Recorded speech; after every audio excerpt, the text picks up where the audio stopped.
Back to our top story now. The Optus hacker has released the private data of up to 10,000 people. Joining us live now is Labor MP Peter Khalil and the Liberal Senator James Paterson. Good morning, gentlemen. First to you, Peter. First of all, your reaction to this? Oh, of course, very concerning, Pete. This is something, this security breach, which we know the Minister has pointed out, rests with Optus. We shouldn't be expecting this kind of breach of this nature from a large telecommunications company. And we're obviously doing everything we can to support Optus through the Australian Cyber Security Centre and the Australian Signals Directorate, the ASD, to provide that support. But also our law enforcement and other agencies are monitoring all of this and investigating it and making sure that, especially if people try and buy some stolen credentials, that the full force of the law is brought to bear. So it is very, very concerning. But I just got to say one important point. I've heard the opposition, a conga line of shadow ministers, led by Peter Dutton, the opposition leader, including James Paterson, who's here with me today, who've been clutching their pearls, sort of saying, being critical of the Minister for Home Affairs. Where is she? Where's the response? Let me tell you what the Minister for Home Affairs has been doing. She's been fixing up a problem that is partly of their making. The previous government, the Liberal government, decided to exempt telecommunication companies from the security of critical infrastructure laws. They made that decision. It enabled this attack. Now, Optus is responsible, but of course, you know that we live in a very dangerous neighbourhood. We all agree on that. And that decision, and of course, the Minister for Communications was a former Optus executive, Paul Fletcher. So they left out the telcos because the telcos said, oh, we've got this, we can handle it. But of course, that has meant that they have left not only the door unlocked in this dangerous neighbourhood when there's a rise of cyber attacks and cyber criminals and so on, they've left it wide open, they've left the back door open, and they've left the windows open. Okay, there's a bit to get through there, and I will get your response to that, James. But first of all, back to this threat today. The threat, it seems, has been backed up with action, with up to 10,000 people having had their data released. Now the threat is that 10,000 every day will have data leaked. Your thoughts on that? Peter, this will be very distressing news for Optus users this morning. I've been contacted over the last week by many anxious and concerned Optus users who've been asking why has the company made a decision to expose them in this way. And Peter Khalil is right. Optus bears the overwhelming responsibility for this, but that doesn't exempt the government from its responsibility, and the public response, at least from the government, has been slow.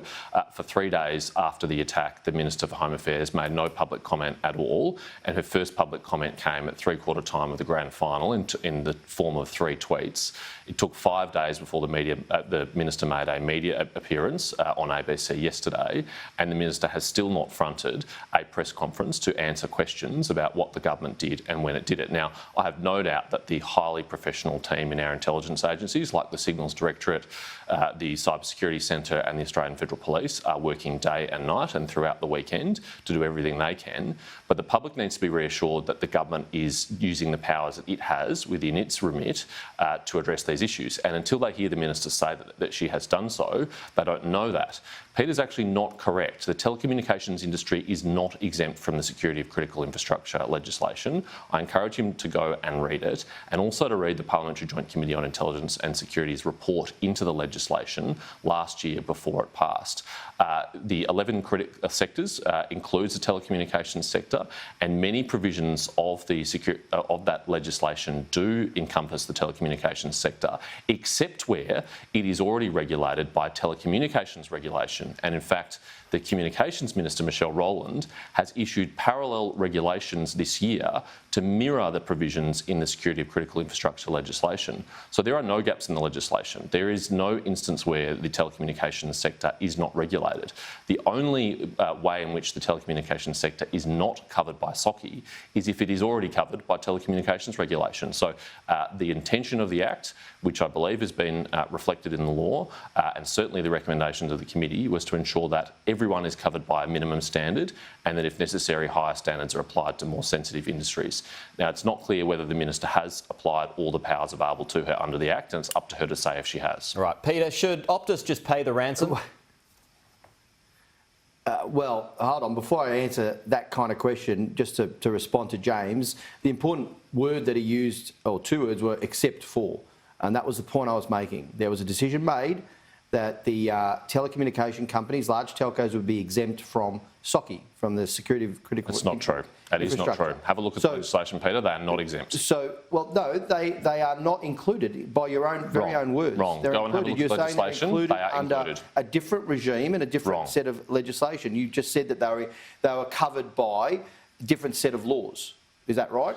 Peter, they are covered both by SOCI and by telecommunications sector regulation. You were just saying except for when they are covered by the other set of laws. Anyway, we're getting into some fine detail here. Where I do agree with James, and what he did say correctly too, is that our agencies, the ASD, the Australian Cybersecurity Centre, and AFP and other security agencies are working round the clock. And this sort of political criticism of the minister, when she's been working round the clock to, as he would know, when attacks like this happen, they can be at least initially very complex to work out what's going on. In this case, this has been a pretty simple hack, at least not a very complex hack, and obviously the anger that people have towards Optus for not preparing themselves and being properly protected from these cybersecurity attacks is a critical point in all of this debate. Okay. But the government is doing everything it can to try. What makes it a simple hack? Well, as I said, it is not a sophisticated hack as far as but what makes it a simple hack? We've seen publicly. Well, I'm not a computer expert or a cyber expert like some others, but there are different levels of complexity, and the minister herself had pointed out that it wasn't necessarily a complex security hack. So should Optus just pay this ransom to stop more private information from being released? Peter, can I jump in quickly on this issue of whether it was a simple or sophisticated attack? Because this is a really important point. On the 7:30 report last night, the Minister for Home Affairs effectively accused Optus of misleading the public when Optus has said this is a sophisticated attack, and she said, in fact, it's a very basic attack. Now, I'm aware of the facts that led the Minister to reach that assessment, and I agree with her assessment. And it is appropriate, if she believes that Optus has misled the public, for her to be very candid with the Australian public about that. So I welcome her comments.